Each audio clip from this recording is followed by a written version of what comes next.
Hi, Ben. This is Dennis again in California with another story of Heine Caboodle and Jimmy, his son, and the horse Blackie, and the little dog Pal. Now this time, it's the story of a new character, the sheriff of Caboodleville, Porky Dugan. Now Porky, I think I told you about him. He weighs, must weigh 350 pounds if he's a pound. And he rides around town, or used to ride around town, in a buckboard. Now a buckboard is a four-wheeled wagon that is pulled by a horse or two, or in Porky's case, 4 horses to get him around town. But he wasn't much of a sheriff in that buckboard because he could never catch the bad guys. No 350-pound sheriff riding around on a buckboard is ever going to run down a guy on a horse. So a lot of the townsfolk were thinking of getting a new sheriff when what do you think happened? What do you think came to town? A circus. And what do circuses have? You're right, elephants. So the townsfolk got together and they bought an elephant for Porky to ride on. And they called the elephant Timbo. Now, Timbo, they even gave him a ladder. This was the funniest thing. Seeing that sheriff come out and try to get up on that elephant Timbo using a ladder. And he used to get pretty mad because he could never find the ladder when there was trouble. And there was no way for him to get up on top of Timbo. So he trained Timbo to come whenever he whistled to the edge of his window. And now Porky lives upstairs over the saloon. And if you've ever seen any Western or read a novel, I don't know, it's the same way with me. Every sheriff seems to live up above the saloon. And that's where Porky lives. I guess it's because that's where most of the trouble is on Saturday nights when the cowboys come into town. And in this case, it's more or less the mountain people that come in there. And if there's any trouble, that's where the sheriff has to be. He has to run downstairs and either quiet them down or throw them in jail. So just about every sheriff you know lives up above the saloon. That's why Porky, whenever he calls Timbo, Timbo comes to the window, and all Porky has to do is open the window and step right out, and he's on Timbo's back. They have a special saddle made for him, and a bridle, and away they go. And ever since he's got that elephant, it's been a pretty quiet place around Caboodleville, because nobody's going to get smart with a 350-pound sheriff, especially if he can't get him.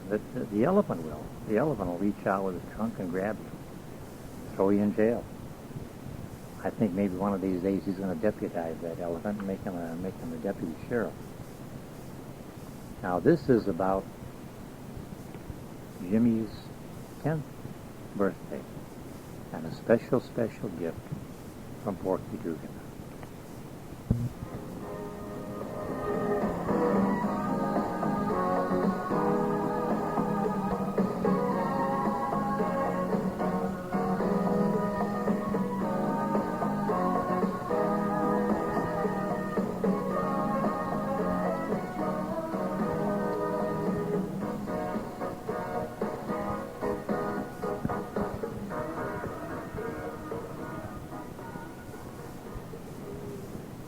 Our story starts in pitch darkness. It's 4 o'clock in the morning, and it's the morning of Jimmy's 10th birthday, and they're out in the barn saddling up. And Heine is talking to Jimmy, and Jimmy is barely awake because he's rubbing the sleep from his eyes. And he said, "You know, Dad, last night when you said we had to get up at 4 in the morning to get to town to celebrate my birthday, I thought, wow, that would be a real nice long day. We could really do a lot." He says, "Now I'm not so sure. I wish we could sleep at least until daylight." And Heine says, "No, it takes us a good hour to get down the mountain. And you don't want to, and we want some time to spend in the general store. You have a lot of friends down there, Jimmy, and this is a big day for you." So get busy, saddle up your horse, and let's go. So Jimmy said, well, okay. And just then, who came along, started to pull on his trousers with Pal. And Jimmy knelt down and pet him and said, no, Pal, you can't come with us. This is a long trip. And you've come with us before, but there's no place for you to stay in town. And it's going to be a long day. Because we're even going to put the horses in a stable, in a livery stable, so they can be taken care of while we do the town. It's just going to be me and my dad, and nobody else. We're just going to have fun, because this is my big day. He says, you know, Dad, this is a big day for me, because now I have two numbers in my name. I have a 1 and an 0. So, geez, for so long a time, I just had one number. Now this is something special. I'm 10. So Heine laughed, and he says, you know, I never looked at it that way. He says, I'm a lot older than you, of course, because I'm your dad. And it's been a long time since I only had one number in my age. So maybe you got something there. In the meantime, get busy. Come on. We got to put this stuff in the saddlebags, and we've got to go.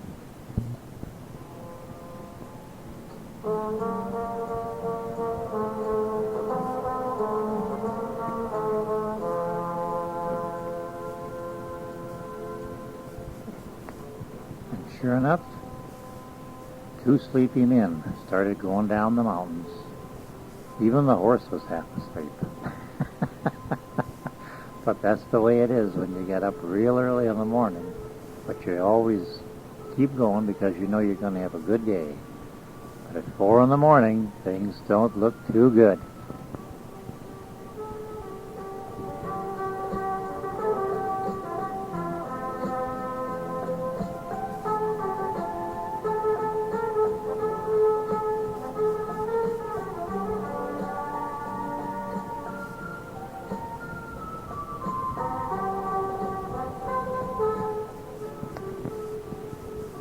Good thing that the horses knew how to get down from that mountain. They've done it so many times, because I think their riders were asleep in the saddle.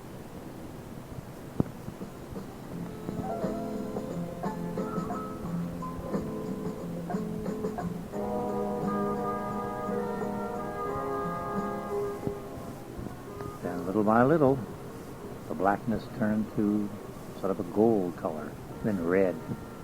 And the sun was coming up. And before you know it, they were sitting upright in the saddle, and they picked up the gallop on the horses. They were coming down, really clippity-clopping along there, as they could almost see the town below them.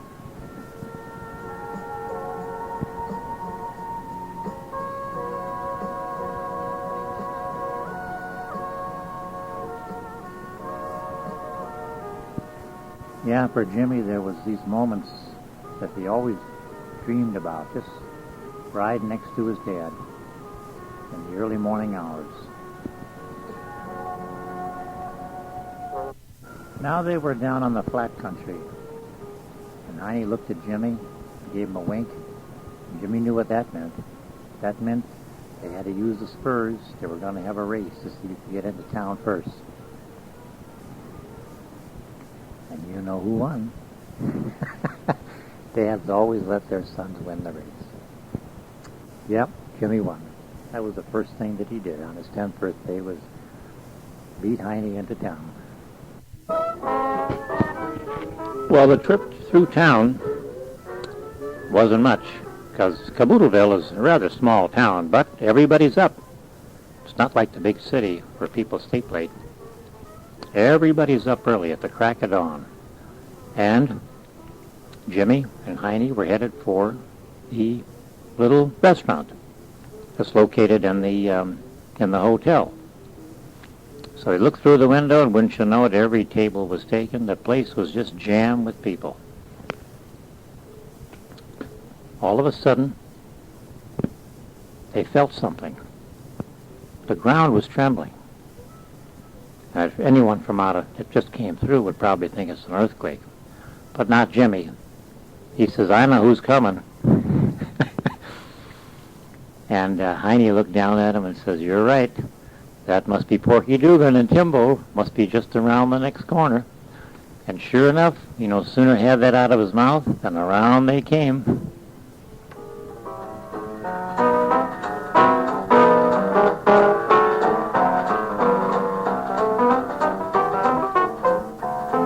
There he was, sitting up on top of Timbo, Porky Dugan, 2 6-guns strapped to his waist, and a big 10-gallon hat, white of course, because he's a good guy.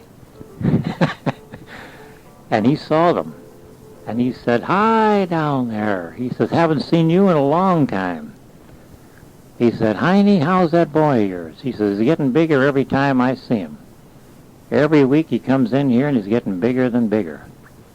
He says, "Jimmy, you hold the ladder." He says, "You mean we don't have a ladder here? Who stole the ladder? Doggone it, I'll have to find someone who stole my ladder." So he said, "Well, Timbo, take me to my room and I'll come downstairs." So Timbo had to take him over to his hotel room window, and he climbed through, and he then leaned out and said, "Now you two meet me downstairs, because we're going to go to breakfast, and I'm buying, because I know it's Jimmy's birthday."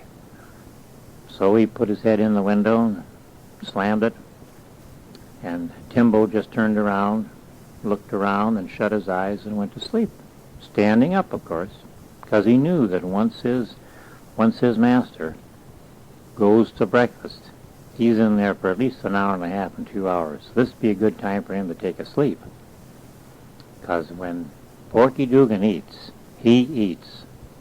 Sure enough, the door opened up, and this huge man, 350 pounds, comes through the door, sideways, of course, because he can't come through any other way. So they went around the corner and into the restaurant. Just then, the minute this crowded restaurant saw Heine and Jimmy and the sheriff come through the door, about 3 tables jumped to their feet and took their plates with them, and cups and saucers, and they all moved over to a corner. Because when the sheriff came in, that was a sign that make way for this man, because when he eats, he eats. He eats with one table, and they put the food on the other. So, and then they need another one for the dirty dishes. So he sat down, took his guns off, gave it to the waiter, and they took him behind the bar or the place, and they hung him up. He took his hat off, and he threw it across the room, and it landed on a pole. Bullseye, right on the head.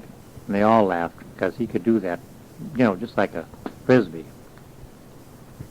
So he said, "Okay, you folks, you all know Heine Caboodle here and his boy Jimmy."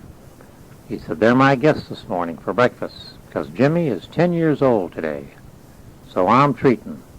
So stand back and let us men eat." Well, the waiter came over and took their orders. First the sheriff, of course, then Jimmy, because it was his birthday, and then Heine. And Porky Dugan said, "I'll have the usual."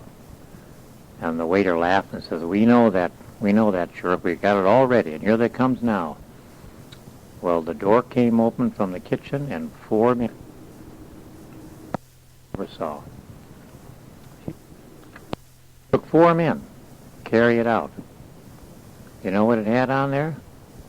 It had a plate of 12, count them, 12 pancakes, 2 pounds of bacon, and a big mug of coffee. Mug nothing, it was a pot. They set it down, and they got ready for the other table to clear it away, because that's where the dirty dishes go, like he said. And he said, "All right." And for a napkin, you know what he uses? A bed sheet. He does, because he makes a little bit of a pig of himself.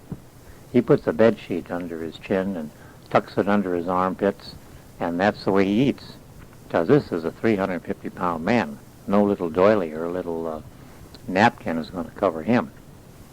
So he says, "All right, no talking till we're through eating. Dive in there, Jimmy. Come on, let's go." So Jimmy, his eyes were as big as saucers, and he looked at his dad and he said, "Dad, 2 pounds of bacon. He said, that would last us all week up at the cabin. And Heine leaned back and laughed, and he said, sure, but we don't weigh, between the two of us, we don't weigh even half what this guy weighs. He said, he's a big man. So get in there and get some of that bacon of yourself, but don't touch any of his or you'll lose an arm. So they ate, and they ate, and they ate. And after they were all over, after it was all over, why, they just sat back, and Heine lit up a pipe and started to smoke.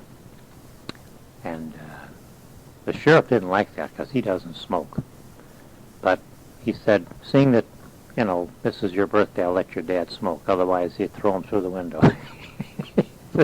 I don't like no smoking around here when I'm eating my pancakes. He says, it louses up the air. He says, because I'm an outdoor man.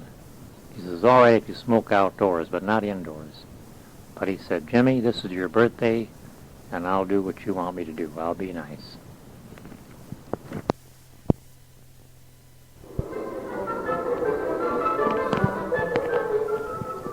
Now, after breakfast, while Heine and the sheriff were talking about the good old days, Jimmy decided to take a walk around town because he had a lot to do. He had a lot of friends to see, and whereas they didn't have a toy store in Caboodleville, he knew that whatever toys they might have, or things that would interest a 10-year-old, would be in the general store.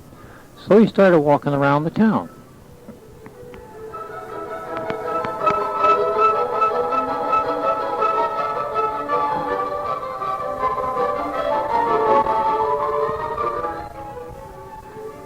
There was a lot of dress shops there, but that didn't interest Jimmy at all. He ran right by those to get to the general store.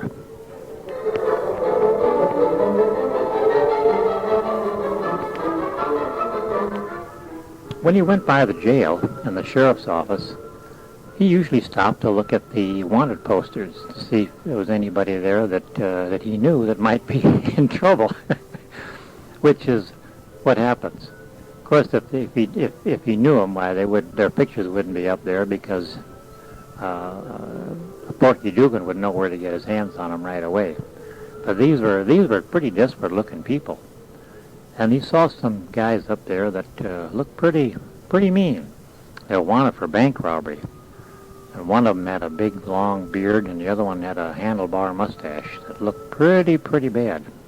And he was glad that nobody like that was ever around Caboodleville, because most of the men were at least, decent-looking men, even though they were miners and cowhands that were dirty. At least it was honest dirt. It wasn't thieves like they were up on that poster. So he went right by and went to the general store.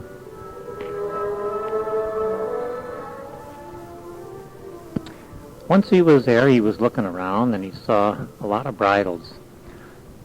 And he said, that's beautiful stuff there, told Mr. Larson, the man who ran the general store.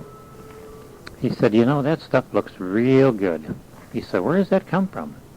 He said, that comes all the way from Kansas City, and some of the finest workmanship around is on those bridles. And they're brass, and some of them are even silver. And I'll even show you a saddle we have here. See this beautiful saddle? It's all hand-tooled. Everything is tooled in there by hand, and these cleats are put on, and these little studs that you see on here, they're not brass. You don't have to polish them. They're pure silver. He said, isn't that great?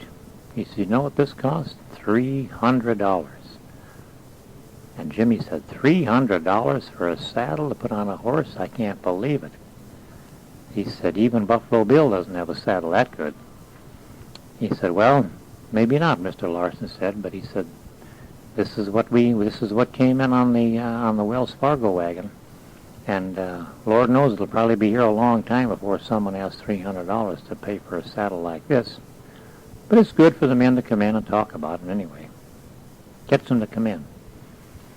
And he says, you know what we got in here today? I'm going to give you one, seeing it's your birthday. A jawbreaker. And that'll last you all day. He said, you pick out the flavor you want, you can have it.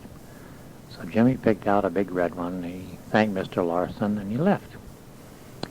So he was walking down the street, and he happened to go and look down there, way down the other end of the street, and he saw Timbo leaning up against the side of the building there. He was still asleep. He figured, well, Dad and Porky are still talking. He said, these old fogies, they get in there and they talk and talk and talk. Why don't they come out and want to do something? And he said, Timbo is still sleeping there. So just then, you know what happened? He was walking by the bank, and the bank was just opening up. And guess who he saw going in the bank? Right, these two hombres that he saw on the wanted posters outside of Porky Dugan's office, the sheriff. The guy with the big long beard and the fellow with the handlebar mustache. And they didn't have pictures in those days, but they were all hand-drawn.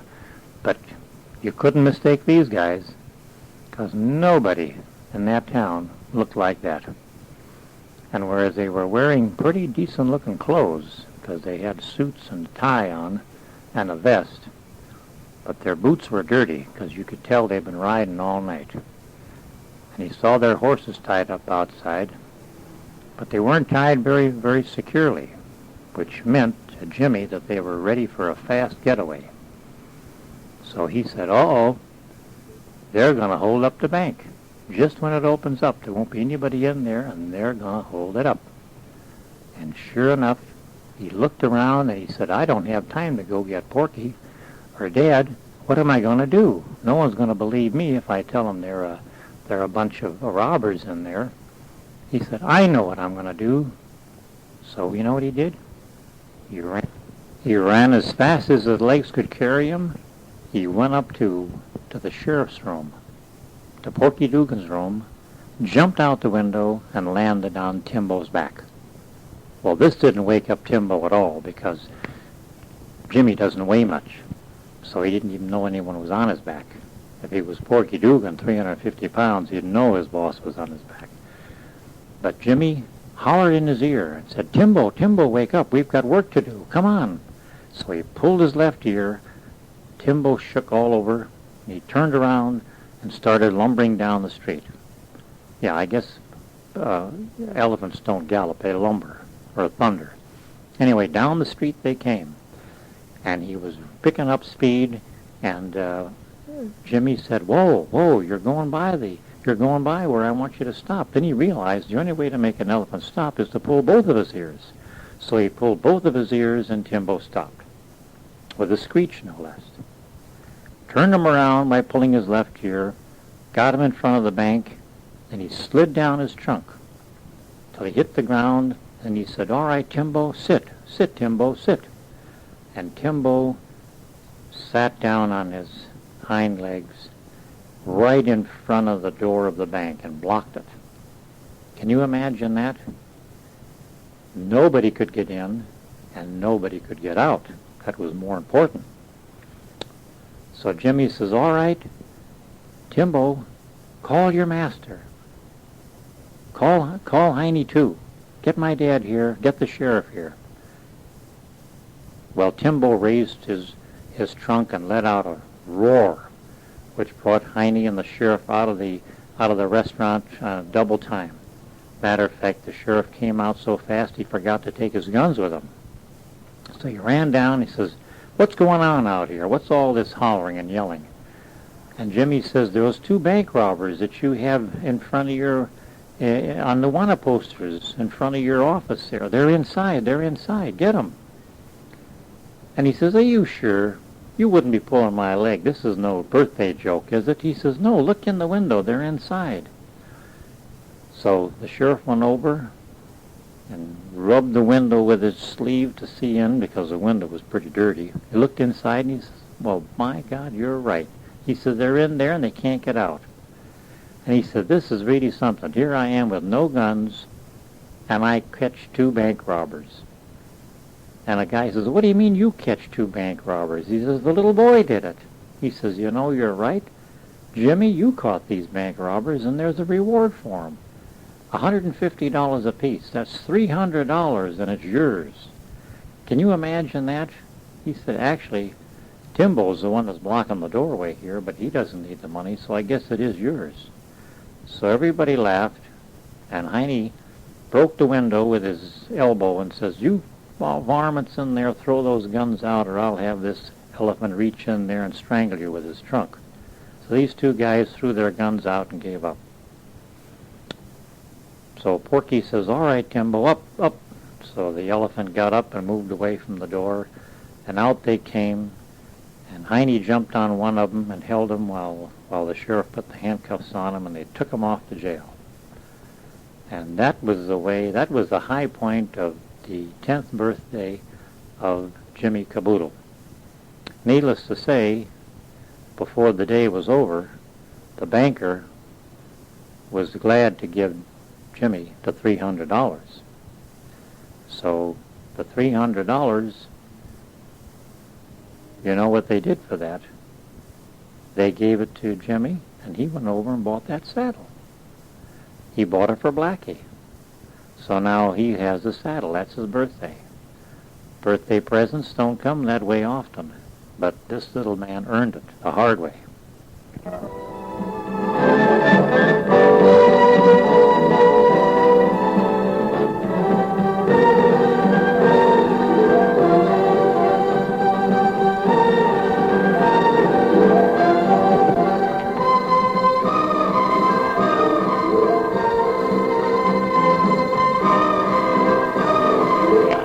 Well, Benji, that's the story of Porky Dugan and Jimmy Caboodle and Heine Caboodle. Hope you liked it.